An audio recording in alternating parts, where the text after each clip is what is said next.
sari-saring uri ng mga ilegal na pinutol na kahoy ang nasabat ng mga otoridad sa lalawigan ng Apoy may bumabagsak na lava mula sa Mount Banahaw pasado alas 6 kagabi. Yun pala'y nilalamon na ng apoy ang paligid ng crater. Kahapon, tanaw pa rin ang makapal na usok mula sa sulfur vents malapit sa tuktok ng Mount Apo. Nalaman ang pagbaha sa pagkaingin sa kabundukan kaya hindi na rito napigil ang Nanatiling malaking problema sa Metro Manila ang mga basura sa mga sapa, ilog, pati na sa Manila Bay. Pero sa aming paglalayag papunta sa Isla Pulo sa Nabotas, ito ang tumambad sa amin. Mga inanod na basura mula sa iba't ibang kalapit na The Philippines is at risk to natural disasters due to its location.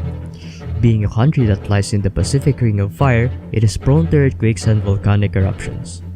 In addition, the country is surrounded by large bodies of water and is facing the Pacific Ocean, where 60% of the world's typhoons are made.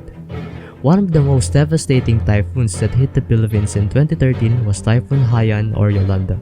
Makikita po natin talagang direct hit po ng napakalakas na ulan dito po sa Visayas. Mag-ingat po ang lahat ng tatamaan po ng napakalakas na bagyong ito.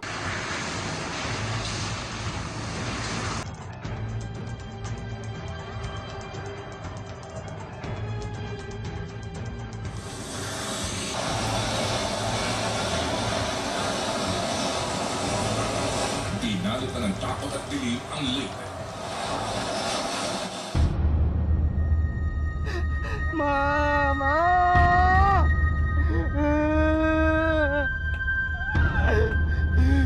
Ewan ko ba't nangyari sa akin to? It killed over 10,000 people and destroyed over ₱1 trillion worth of properties and damage to various sectors.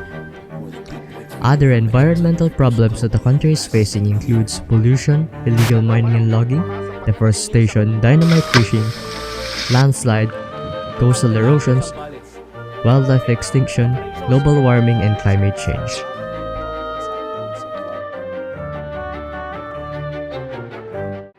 Shortage of electricity. Securing power shortages are a symptom of the bigger problem of the country's outdated energy system. The country is heavily reliant on inflexible baseload fossil fuels plants. When these plants break down, the entire Luzon grid suffers and millions of Filipinos are left to suffer brownout. Deforestation. Over the course of 20th century, the forest covers in the Philippines dropped from 70% down to 20%. In total, 46 species are endangered, and 4 have been eradicated completely. Only 3.2% of total rainforest is left. Based on the analysis of land use pattern map and a road map, an estimated 9.8 million acres of forests are lost in the Philippines from 1934 to 1988. Illegal logging occurs in the Philippines and intensified flood damage in same areas. Water pollution.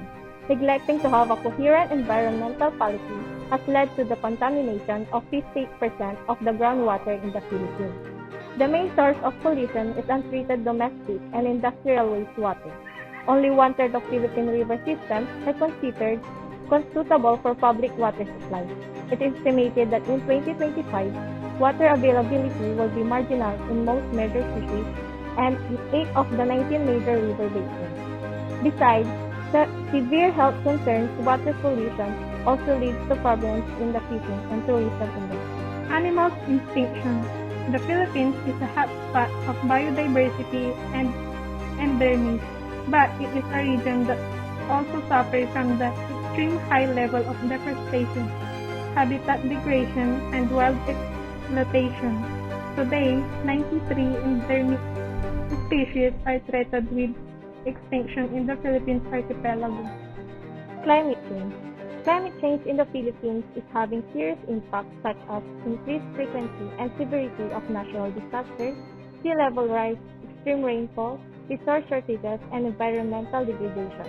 All of these impacts together have greatly affected the Philippines' agriculture, water, infrastructure, human health, and coastal ecosystem, and they are projected to continue having devastating damages to the economy and society of the Philippines. The Philippines is undergoing much environmental degradation, mainly in the form of deforestation, soil erosion, disruption of hydrological systems, overexploitation of fisheries, destruction of coral reefs, and extinction of species. This problem are accentuated by the pressures of a large, fast-growing, and impoverished population, and they may shortly start to be aggravated yet more by climatic change in the wake of the global greenhouse effect. Moreover, and as this further may explain, the environmental degradation leads to adverse economic consequences that are pervasive and profound, as may be expected in a country where several salient sectors of development are dependent upon the natural resource base. In the long run, indeed, environmental degradation could well exclude the Philippines' prospects for sustainable development. Environment makes human life possible, and our cultural environment helps define who we are. It is therefore essential that our population and economic growth are environmentally sustainable. That's why we should do things to help our environment to be a better place to be in. In order to help our environment to achieve the better, we must contribute our compassion in two ways, and these are the following. First one is to educate. When you further your own education, you can help others understand the importance and value of our natural resources. To volunteer. Volunteer for cleanup and environmental programs in your community. You can get involved in protecting your environment too. Choose sustainability. Sustainability improves the quality of our lives, protects our ecosystem, and preserves natural resources for future generations. Reduce, reuse, recycle. Cut down on what you throw away. Follow 3 R's to conserve natural resources and landfill space. Protect wildlife habitat. Wildlife must have places to find food, shelter, and raise their young. Support wildlife habitat and open space protection in your community. And lastly, conserve. Consume less, curb consumption. You can have a huge impact on the environment, water, and electricity. The environment is no one's property to destroy. It's everyone's responsibility to protect.